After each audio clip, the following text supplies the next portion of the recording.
حضور کی آمد کے بعد پھر کیا تبدیلیاں آئیں؟ چونکہ آپ تمام احباب اس بات کو جانتے ہیں کہ ہمارا دین اسلام خصوصاً جن موضوعات کا تعلق معاشرہ کے ساتھ ہوتا ہے، معاشرہ کی بہتری کے ساتھ ہوتا ہے، ہمارا دین ان کو بڑی تفصیل کے ساتھ بیان کرتا ہے، اس پہ بڑا زور دیتا ہے۔ عدل و انصاف کسی بھی قوم کی بقا کے لیے، کسی بھی معاشرہ کی بقا کے لیے عدل و انصاف اتنا ضروری ہے کہ اگر آپ نے ملک معاشرہ کو بچانا ہے تو عدل و انصاف اور جو قانون ہے وہ سب کے لیے برابر ہو، کوئی قانون سے بالا تر نہ ہو۔ جب بھی کوئی ایسا مسئلہ پیش آئے جو قانون اور لا موجود ہے ان کے مطابق فیصلہ کیا جائے۔ عدل اور انصاف ان دونوں کو قرآن بیان کرتا ہے اور بڑا زور لگا کے بیان کرتا ہے۔ اس کی وجہ یہ ہے، جیسا کہ میں نے عرض کیا کہ حضور کی آمد سے پہلے غریب کے لیے قانون اور تھا، امیر کے لیے قانون اور تھا، جو کمزور طبقہ تھا ان کے لیے قانون اور ہوتا تھا، اور جو طاقتور طبقہ تھا ان کے لیے قانون اور ہوتا تھا۔ اور ابھی بھی ہمارے سامنے آپ دیکھ لیں بالکل یہی چل رہا ہے، یعنی قانون تو اب ایک ہی ہے چونکہ ہمارا قانون بن چکا ہے، لیکن اسی قانون کے اندر آپ دیکھیں کیا کیا پیچیدگیاں ہیں کہ کمزور فوراً پکڑا جاتا ہے اور طاقتور قبضہ انہوں نے عدالتوں کو گھر کی لونڈی بنایا ہوا ہے، یعنی ان کے ہاں کوئی تصور ہی نہیں ہے کہ جہاں کوئی قانون بھی ہے۔ اور آپ تو خیر حیران ہوں گے کہ آپ کو معلوم ہی ہونا چاہیے اور ہوگا بھی کہ جس عدالت کے باہر 500 اور 1000 میں وہاں پہ گواہ قسم کھانے کے لیے تیار کھڑے ہوں تو اس میں انصاف کیا ہو سکتا ہے؟ ہمارے یہاں کچھ صورتحال ایسی ہے، لیکن ہمارا دین اس کو بڑے واضح الفاظ میں بیان کرتا ہے۔ آپ کو وہ حدیث بھی معلوم ہوگی کہ جب اللہ کے محبوب صلی اللہ تعالیٰ علیہ وسلم کے سامنے ایک چوری کا واقعہ پیش آیا، بچی کا نام فاطمہ تھا جس نے وہ چوری کی تھی، تو جب آپ کو پتہ چلا کہ بطور سفارش حضرت اسامہ بن زید کو بھیجا جا رہا ہے کہ آپ سفارش کیجیے اور کچھ آپ نرمی فرمائیں، تو آپ کو پتہ ہے اس موقع پہ آپ نے کیا فرمایا تھا؟ ایک بہت بڑی شخصیت کے بارے میں حضور نے فرمایا تھا کہ اگر وہ بھی چوری کرتی تو ان کے بھی ہاتھ اسی طرح کاٹے جاتے۔ یہ انداز، یعنی اپنے اگر سامنے آ جائیں کوئی قریبی رشتہ دار، کوئی تعلق والے، کوئی بہت قریبی بھی سامنے آ جائے تو ہمارے اسلام کا، دین کا، قرآن کا فیصلہ یہ ہے کہ جو فیصلہ کر رہا ہے وہ قاضی ہے، جج، عدالت میں کوئی کہیں بھی، تو اس کو فیصلہ کرتے ہوئے نہ تعلق داری کو دیکھنا ہے، نہ قربت کو دیکھنا ہے، نہ رشتے کو دیکھنا ہے، نہ خون کو دیکھنا ہے، نہ ہی یہ دیکھنا ہے کہ یہ تو بڑا وڈیرا ہے، اس کا تو بڑا تعلق ہے، یہ تو بڑا طاقتور ہے۔ کہانی جب عدل و انصاف کرنا ہے تو پھر اس میں پیمانے مختلف نہ ہوں، غریب کے لیے پیمانہ کوئی اور، امیر کے لیے کوئی اور۔ یہ اسلام سے پہلے تو تھا، اسلام کے بعد نہیں تھا۔ حضور کی میں نے ایک مثال آپ کے سامنے دے دی ہے، اس کے علاوہ بہت ساری مثالیں موجود ہیں۔ حضرت سیدنا خلیفہ دوم، خلیفہ راشد حضرت سیدنا عمر بن خطاب رضی اللہ تعالیٰ عنہ کا آپ کو معلوم ہے کہ مشہور وصف ہی یہی ہے جس کو آج غیر بھی تسلیم کرتے ہیں کہ جب آپ کے دور حکومت کے اندر عدل و انصاف عروج پر تھا، اور اگر کبھی سگے بیٹے کا بھی مسئلہ سامنے آیا تو سیدنا عمر بن خطاب نے یہ نہیں دیکھا کہ میرا بیٹا سامنے ہے اور دوسری طرف تو جاننے والے ہی نہیں ہے، پتہ نہیں کون ہے، کہاں سے آیا ہے۔ حضرت عمر بن خطاب نے قانون کے مطابق فیصلہ کروایا کہ جو انصاف بنتا ہے، عدل بنتا ہے، اس کے مطابق تم فیصلہ کرو، چاہے خلیفہ راشد کا بیٹا ہی سامنے کیوں نہ کھڑا ہو۔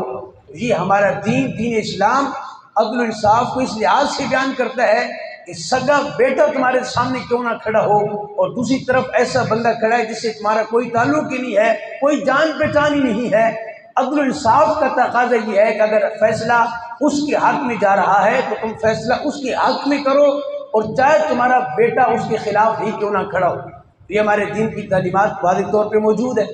لیکن آج معاملہ مختلف ہے۔ آج حالات وہی آ چکے ہیں جو حضور کی آمد سے پہلے تھے۔ کہ طاقتور کے لیے اور آپ نے باقاعدہ اس موقع پہ فرمایا تھا، یہ جو کیس سامنے آیا تھا، آپ نے فرمایا تھا تم سے پہلے جو قومیں ہیں وہ اس لیے تباہ ہو گئی کہ جب ان میں کوئی بڑا جرم کرتا تھا، کوئی طاقتور جو ہے وہ جرم کرتا تھا، اس کو معاف کر دیا جاتا تھا، اس کو چھوڑ دیا جاتا تھا، اور اگر کوئی کمزور جرم کرتا تھا تو اس کو پکڑ کے سزا دی جاتی تھی۔ باقاعدہ اللہ کا عذاب ان پہ آیا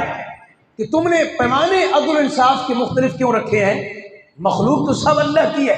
اللہ کے ہاں تو سارے برابر ہیں، اور تم نے یہ جو معاشرے کے اندر ایک تفریق پیدا کر دی ہے، یہ طاقتور طبقہ ہے، یہ کمزور طبقہ ہے، ان کی عزت کم ہے، ان کی عزت زیادہ ہے، تو فرمایا اللہ کے ہاں تو سب کی برابر ہے، وہاں تو یہ معاملات نہیں ہیں۔ تو حضور نے باقاعدہ سابقہ امتوں کی مثال پیش فرمائی کہ وہ قومیں اس لیے تباہ ہوئی ہیں، اس لیے برباد ہوئی ہیں، ان کا نظام پورا تباہ ہو گیا، معاشرے کا پورا سسٹم تباہ ہو گیا۔ اس کی وجہ یہ تھی کہ وہاں پہ عدل و انصاف اس طرح موجود نہیں تھا جس طرح موجود ہونا چاہیے تھا۔ اور آج آپ کے سامنے فیصدیوں مثالیں موجود ہیں کہ یہاں ایک تو اتنی دیر لگتی ہے، ہماری عدالتیں اتنی دیر لگاتی ہیں کہ بعض اوقات تو یعنی جس کو انصاف ملنا ہوتا ہے وہ دنیا سے چلا جاتا ہے، اور اس کے دنیا سے چلے جانے کے بعد انصاف آتا ہے، پھر فیصلہ آتا ہے کہ جی وہ تو بیچارہ جو ملزم تھا وہ مجرم نہیں تھا۔ ایسے کیسز 2 سال پہلے بھی بڑا مشہور کیس آیا تھا کہ جس میں 19 سال ایک بندہ جیل میں رہا، 19 سال، اور جب فیصلہ آیا وہ بیچارہ فوت ہو گیا کچھ عرصے بعد۔ جب فیصلہ آیا پتہ چلا وہ تو بیچارہ اس میں قصوروار ہی نہیں تھا، وہ تو بے قصور تھا وہ۔ اب مجھے بتائیے کہ ہمارے ہاں یہ جو تصور آ چکا ہے، تو کیا ہم مسلمان نہیں ہیں؟ کیا ہم نے حضور کی تعلیمات کو نہیں پڑھا؟ کیا ہم قرآن کو نہیں پڑھتے؟ ہمارے سامنے عدالتوں کے اوپر اتنی لمبی آیات لکھی ہوتی ہیں کہ انصاف کے مطابق، قانون کے مطابق فیصلہ کرو، تو وہ ساری آیات فاحکم بین الناس، ان آیات کے لکھنے کا کیا فائدہ ہے جب اس پر عمل ہی نہیں کرنا؟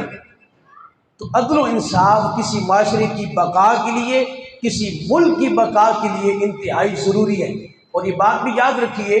کہ صرف عدالتوں کا نہیں، جو بندہ جہاں جہاں ہے، جس سیٹ پر موجود ہے، اگر اس کو کبھی فیصلہ کرنا پڑے، چاہے ایک گھر کی مثال آپ لے لیں، ایک گھر کی مثال لے لیں، ایک سے زیادہ آپ کی شادیاں ہیں، کہیں پر بھی آپ بیٹھے ہوئے ہیں، شادیوں والی بات تو خیر نہیں کرنی چاہیے،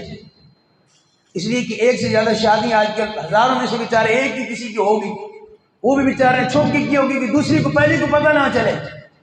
لیکن یہ مسئلہ تو ہے نا، فقہ کے اندر، احادیث کے اندر، قرآن کے اندر موجود ہے کہ 2 بیویاں تو ان میں کیا کس طرح بیلنس کرنا ہے وہ موجود ہے۔ ہم اگرچہ نہ کریں،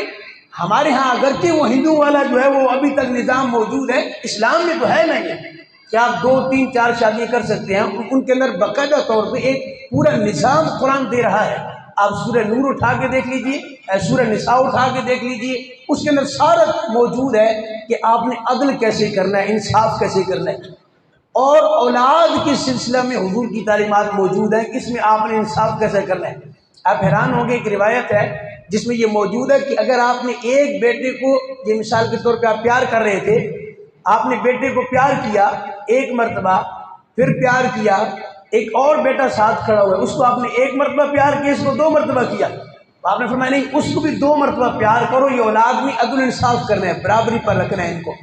یعنی اتنا ضروری ہے عدل انصاف۔ یہ صرف عدالتوں تک ہمارا عدل انصاف محدود نہیں ہے، جو ہمارا دینی عدل انصاف ہے، ہر شعبے کے اندر یہ موجود ہے۔ آپ باس ہیں، آپ کے نیچے ورکر ہیں، بہت سارے کام کرتے ہیں،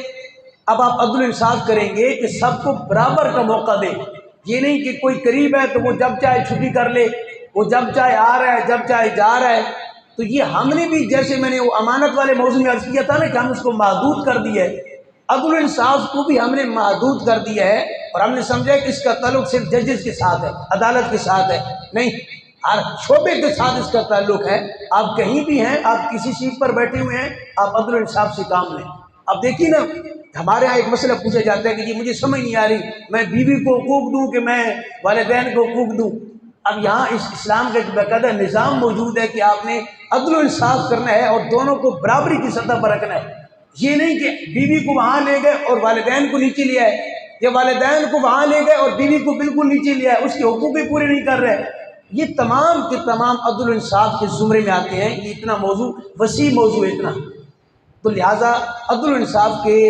موضوع کے ضمن میں یہ گزارش کروں گا کہ قرآن مجید جو اس کو بیان کرتا ہے، حضور کی تعلیمات، ان کو پڑھا جائے تاکہ ہمیں سمجھ آئے کہ ہم نے کہاں کہاں پر، اور حضور کی سیرت اتنی ضروری ہے، یقین کریں کہ اگر آپ حضور کی سیرت کو پڑھنا شروع کر دیں آپ دیکھیں گے کہ کوئی شعبہ ایسا نہیں ہوگا کہ جہاں پہ آپ کو رہنمائی نہ مل سکے۔ ہر شعبے کے اندر اللہ کے محبوب نے کچھ ایسے واقعات، کچھ ایسے سیرت کے پہلو ایسے موجود ہوں گے۔ آپ نے سنا ہوگا کہ حضور جب جنگ پہ جاتے تھے، کسی غزوات میں شرکت کے لیے، تو ایک زوجوں کو آپ ساتھ لے کے جاتے تھے۔ ہمیشہ آپ نے برابری کی ہے اس معاملے کے اندر بھی کہ ایک کو لے کے گئے، اگلی دفعہ دوسرے کو، پھر اس طرح یعنی عدل کے ساتھ، انصاف کے ساتھ یہاں بھی حضور کی سیرت کا پہلو موجود ہے۔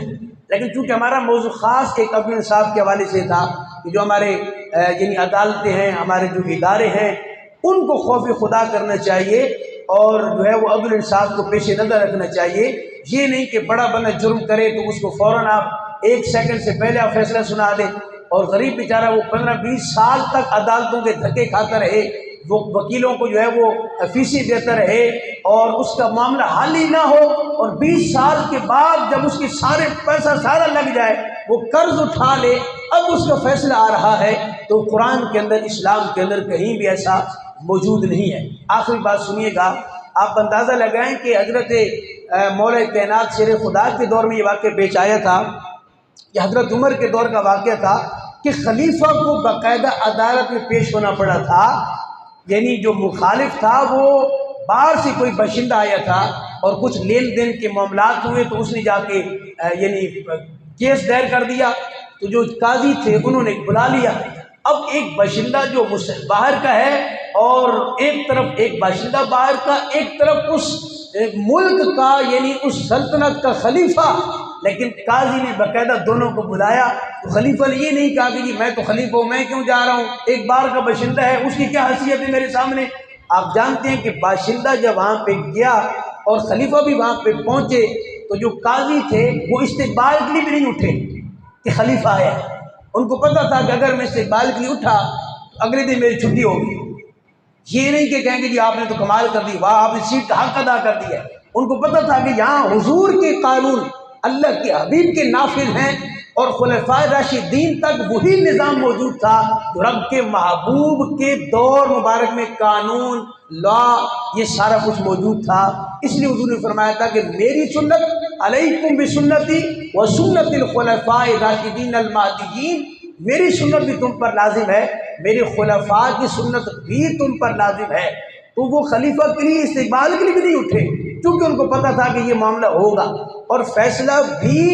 یعنی اس باشندہ کے حق میں ہوا تھا کہ بظاہر خلیفہ کے پاس گواہ موجود نہیں تھا، اور بیٹا گواہی دیتا تھا تو گواہی چلتی نہیں تھی کہ باپ کے حق میں بیٹے کی گواہی نہیں قبول ہوتی۔ تو قاضی نے اپنے خلیفہ کے حق میں نہیں، فیصلہ اس باشندے کے خلاف دیا تھا، اور جب فیصلہ دے دیا تھا تو وہ باشندہ اش کر اٹھا تھا کہ میں تو بڑے بڑے ملکوں میں جاتا ہوں اور میں نے آج تک ایسا انصاف نہیں دیکھا جو اللہ کے محبوب محمد کے شہر کے اندر موجود ہے۔ یہ عدل انصاف ہے جس کے تقاضے پورے کیے جاتے ہیں اور جس کو دیکھ کے غیر لوگ بھی اش کر اٹھتے ہیں کہ یہ نظام اسلام کی سوا کسی جگہ موجود نہیں ہے، جہاں پہ خلیفہ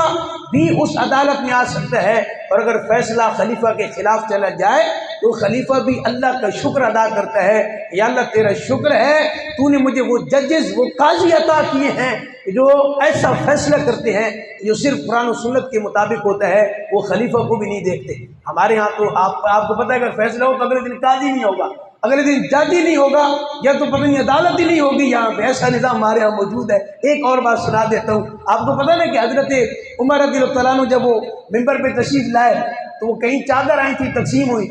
دیکھیں کیا کمال ہے۔ میں کہتا ہوں ایک طرف خلیفہ دوم، آدھی دنیا کا بادشاہ جس کے نام سے کیسو کسرا کانپ جاتے ہیں، جب آپ آئے نا ممبر پہ خطبہ دے رہے، ایک صحابی کھڑے ہو گئے، انہوں نے کہا جی اس وقت تک ہم نے آپ کا خطاب نہیں سننا، آپ کو خطبہ نہیں دینے دینا جب تک آپ یہ نہ بتائیں کہ ہمیں تو ایک ایک چادر ملی ہے، اس چادر میں تو سوٹ تیار ہی نہیں ہو سکتا، لباس ایک چادر میں، آپ کا کیسے تیار ہو گیا؟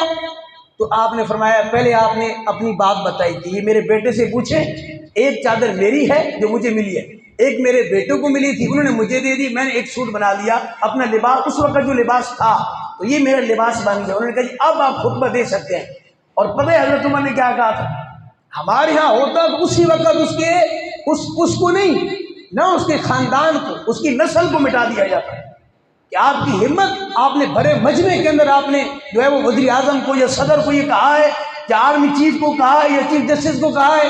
آپ نے کھڑے کھڑے کہا کہ اللہ کا شکر ہے، اس اللہ کا شکر ہے جس نے عمر کی سلطنت میں ایسے رجال، ایسے بندے پیدا کیے ہیں کہ اگر عمر ٹیڑھا ہو جائے تو اس کو بھی سیدھا کر دیں گے۔ اندازہ لگائیے، یہ ہے ہمارا اسلام، یہ ہے ہمارا دین جس سے روشنی حاصل کی جا سکتی ہے۔ لیکن کون روشنی حاصل کرے؟ کون روشنی حاصل کرے؟ آپ نے شکر ادا کیا اللہ کا، عمر اگر کہیں ٹیڑھا ہو جائے نا تو سیدھا کرنے والے موجود ہیں اور تلوار لہرا کے سیدھا کریں گے۔ یہ بات نہیں ہے، یہ ہے ہمارا دین اسلام جس کا ہر باب اتنا روشن ہے کہ پڑھ کے میں کہتا ہوں اور سن کے ایمان میں تازگی آ جاتی ہے۔ بس اللہ کرے کہ ہم اس دین کے قریب آ جائیں، دعائے رب تعالیٰ اس کے اوپر عمل کرنے کی توفیق نصیب فرمائے۔